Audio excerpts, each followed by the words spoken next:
Good morning from Panhandle Outdoors, America's only daily outdoor TV show. Your source for fishing, hunting, and information for folks who enjoy the great outdoors. Now sit back, relax. It's Panhandle Outdoors. Good morning, folks. Welcome to Panhandle Outdoors. I'm Winston Chester. I'm glad to hear this Monday morning. Got a big week lined up here on Panhandle Outdoors. But first, today we want to take a look at our weather. We have a special guest here. Our weather today is going to be pretty nice. It's brought to us by Gulf Coast Air Conditioning. Drew Pollard and his hard-working crew. High today, 81. Low's going to get down to about, actually 61, so we got 20 degrees right there.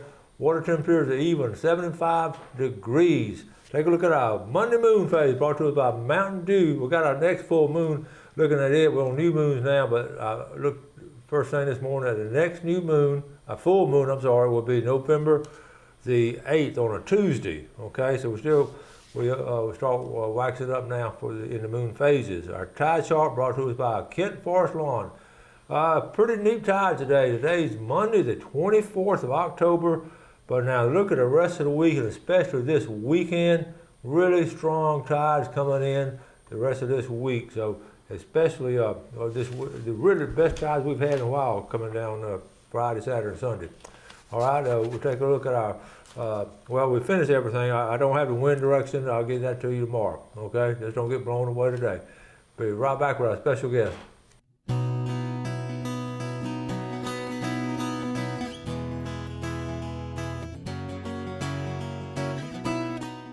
Okay, welcome back, and look who's back, Steve Shea. Good to see you, Winston. Glad to be back. I'm glad to have him back. I told him when last time to come on and let's talk about this deer, all the deer stuff he does, and it's really, I'm glad he made it back this morning. And what have you been up to? I've been doing a lot of deer camera surveys all across the state of Florida. Yeah. So, yeah, it's keep me busy. You sent some really good pictures. I was asking him, I said, now, did you learn all this stuff at the university? And he said, no, been trial and error, hasn't it? Yeah. I mean, just through experience. I mean, aging bucks on the hoof and estimate their Boone and Crockett score. You just do that after years and years and years of doing it, and you can get pretty good at it. And you go around so many different places. You have so many. Yeah, I manage in different aspects of wildlife, probably 500,000 acres in Florida. A lot of those properties I do camera surveys on that they're in intensive deer management programs.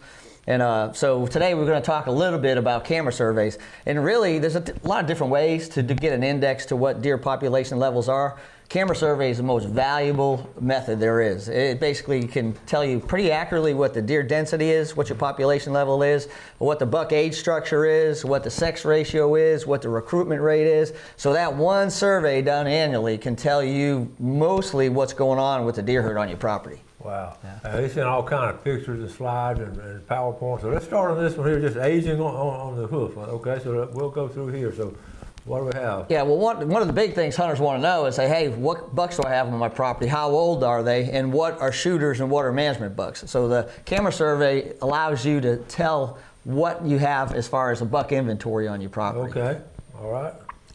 And the big thing is aging deer is very difficult. Some people don't know. The younger deer are easier to tell, but there's a lot of different aspects of the physical structure of a deer that give you indicators to how old it is. And it changes as they get older. This photo basically shows some of the things you actually look at when you're looking at a deer on a photo. Okay.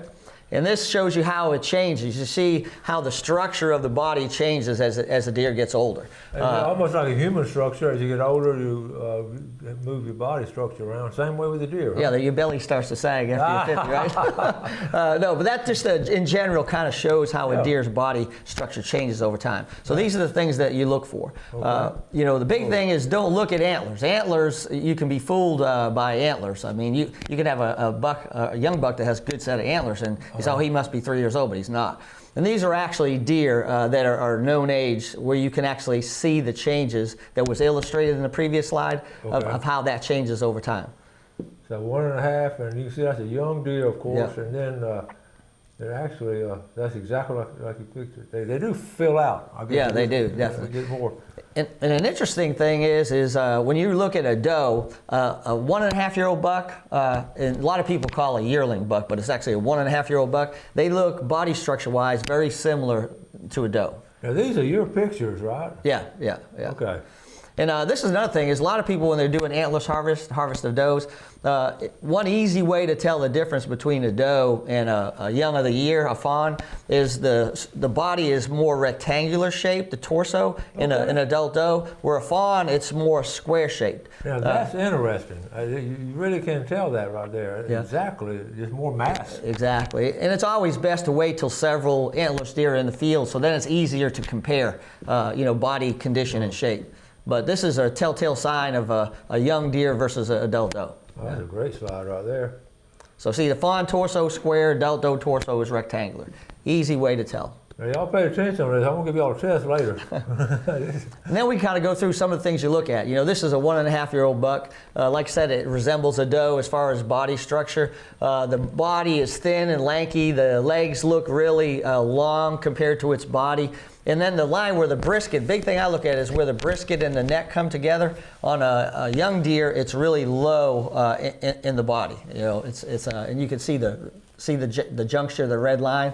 Okay. Yeah. That's interesting. That's really interesting. Okay. And here's a 2.5. It's still weakly muscled. The neck is still thin. The neck brisket juncture is still high. And that's, I meant to say before, when the yearling, it's really high. So as the deer gets older, that junction gets lower and lower in the body. Okay, so let's see, okay. Yeah. So here's the 3.5-year-old, you see it better. Okay, yeah, and the 3.5, you see how that juncture starts to get lower in the body where it comes together. You start to see that the shoulders become more muscular, the neck is more muscular. So you'll actually see a gradual change in that body structure as the deer gets older. That's interesting too, how that brisket sort of separates from the neck. Yeah. And the legs don't look as long. They look more proportional to the girth of the body.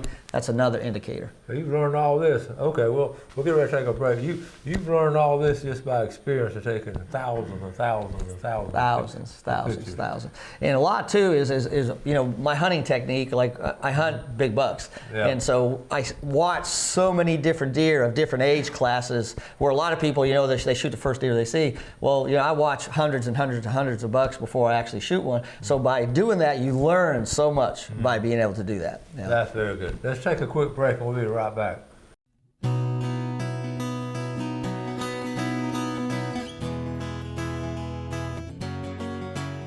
Okay, welcome back. We're with Steve Shea Wildlife, and Steve has so much experience. I'm so glad he comes on and shares this with us, and he's got so much information here. We're going to sort of rush through it, but so pay attention. And NDA, or CAP there, National Deer Association, you recently had a banquet. I couldn't quite got back into town to go to it, but you had a good turnout? Oh, it's a great banquet. We probably had 250 people there. I think they had a good fundraiser for the NDA, but NDA, I'm actually in a partnership with NDA. A lot of people don't realize what these NGO wildlife organizations do. We're working on a stewardship agreement with the Forest Service, and we're working in habitat management for deer on national forests all across the country. See, that's right. Right now I'm working in Georgia, Mississippi, Tennessee, North Carolina, Kentucky, Michigan, Idaho. I mean, these are all states that we're doing habitat management for whitetails. So y'all check out National Deer Association, become a member. They do good things and send out good information. Mm-hmm. Speaking of good information, let's get back to our slides. This is a 4.5-year-old. Yeah, you can see as you get into that 4.5-year-old plus age class, it's a lot harder to tell differences between deer age because some of the indicators kind of conflict.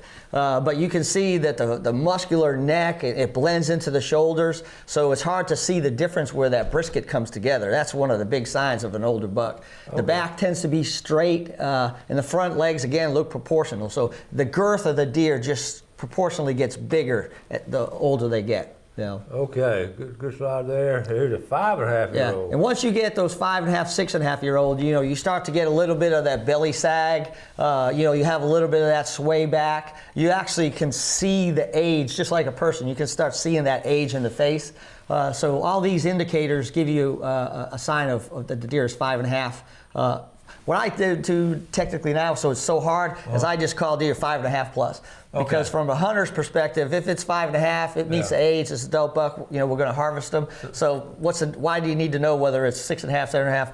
So I just say 5.5 plus. At 5.5, that's a good time to do it. And one thing I noticed on here, I had not noticed really in deer that much, the eyes become more squinted. Oh yeah. That's interesting. On an old deer, they definitely see that. Okay, and then, well, here's the 6.5. Yeah, see, 6.5, you get that sway back, which is really common. Look at the face of that lower deer on the left. You can see that old, gnarly look that they have. But the structure is really different on those really old deer. And loose skin. That's interesting.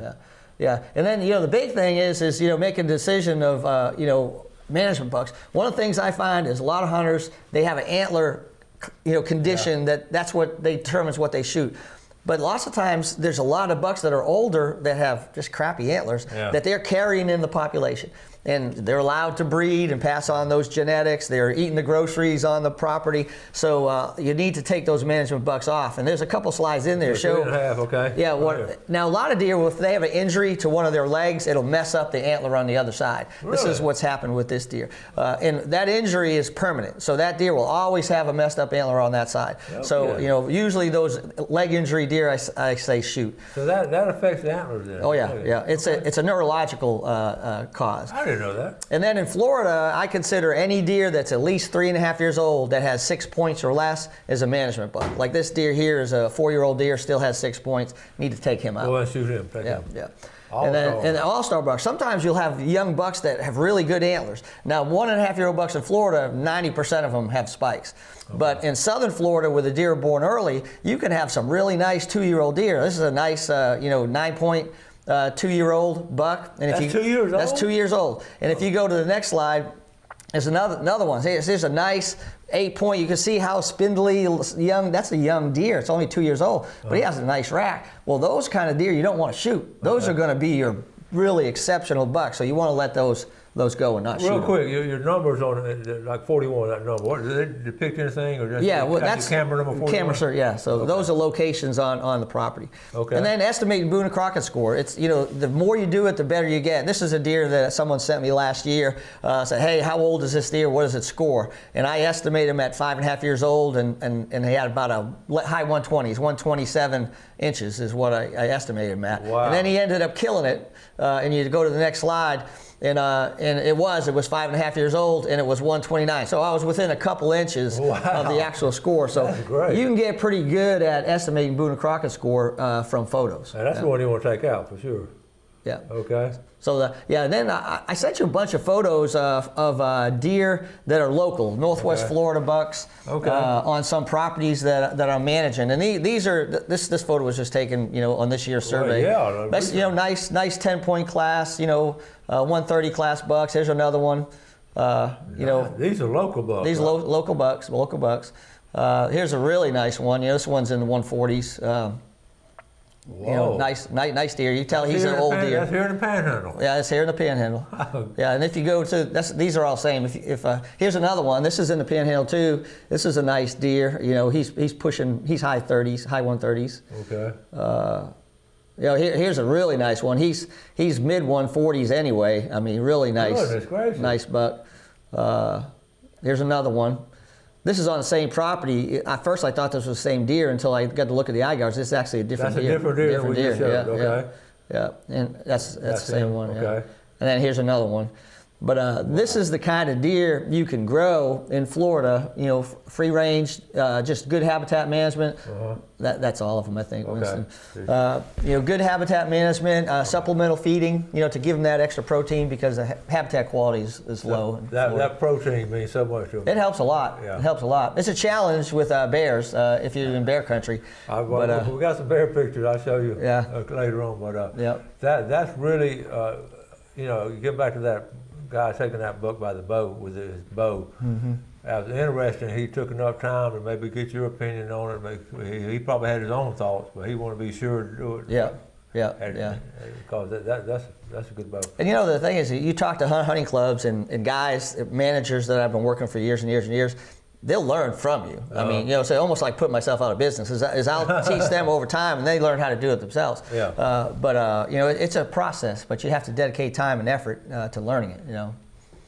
I know you probably need to write a book on it here about Florida books. You could have a lot of information on that. Well, yeah, I've done a lot of research on deer nutrition and physiology and how it impacts deer. I mean, so I've written a lot and published a lot on deer management in Florida. Yeah. Okay, we're going to take a final break. We got a lot more cool stuff coming up. We'll be right back with Steve Shea.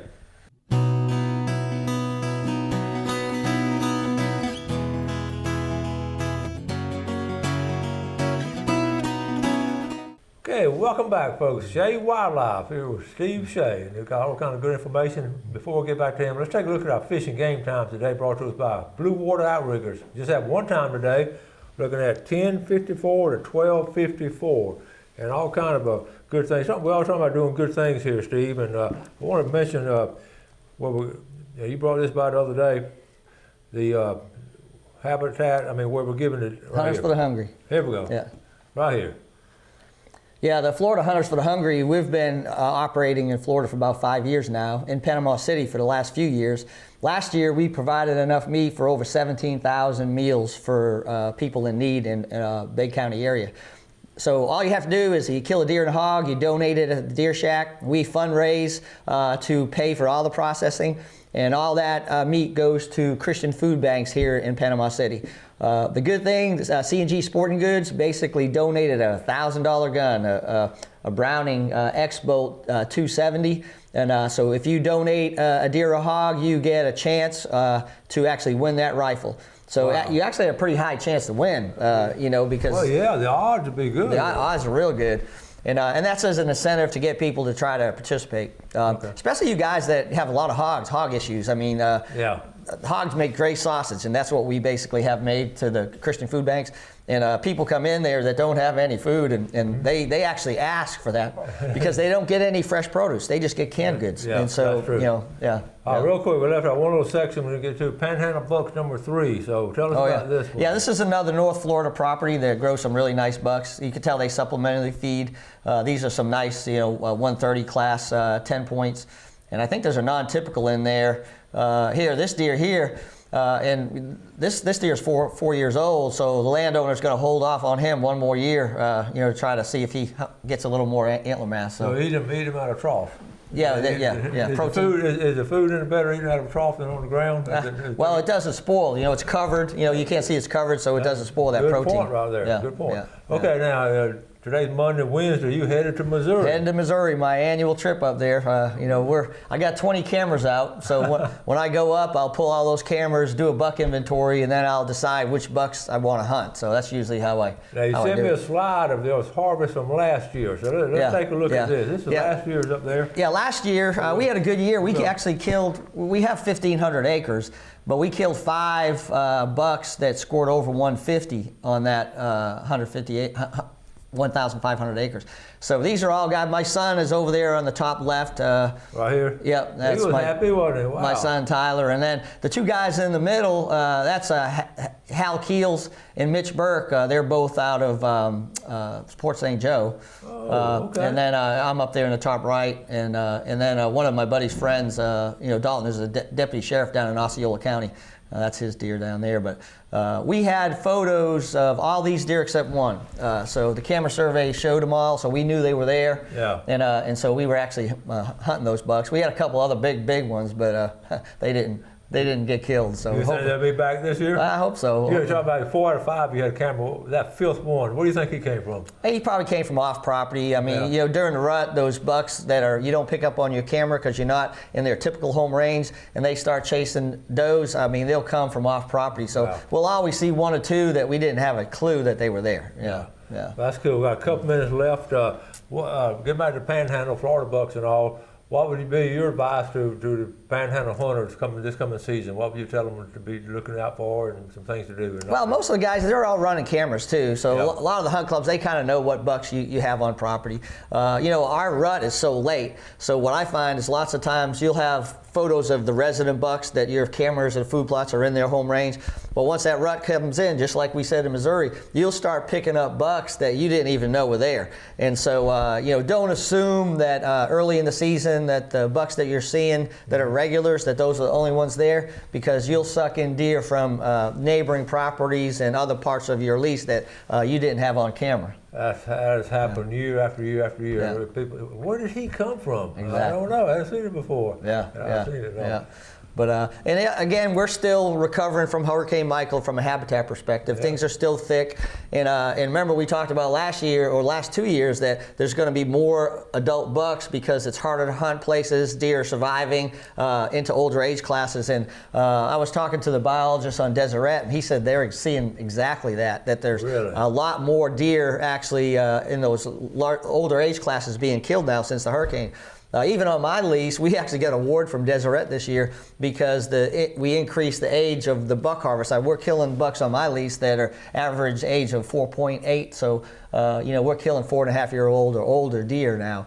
So cool. It's just a product of letting them go. And sometimes it's hard to let a 3.5-year-old walk. It's a nice 8-point or a basket 10-point that's decent. Yeah. But if you let them go one more year, they're going to put on some antler mass. One more quick question. You think during the storm, some of the high fences got knocked down, those deer got out? You think some of the DNA maybe got mixed in with regular deer? Do you know or not? Well, some probably did escape, but in order for you to make a genetic change, you have to, the residual population has to be so small. Okay. So when one or two of those deer get up, they're not going to even dent the genetics of the native herd. So So you kill one big deer, the one that was in there, but he's not going to impact. And I work with some high fence, and if they get that population down to nothing and bring in deer, they'll start a new whole genetic herd. Okay. But you have to get down to about 0 for that to happen. People have been asking that question, and I said, I'll ask Steve Say next time he's on because from scientific.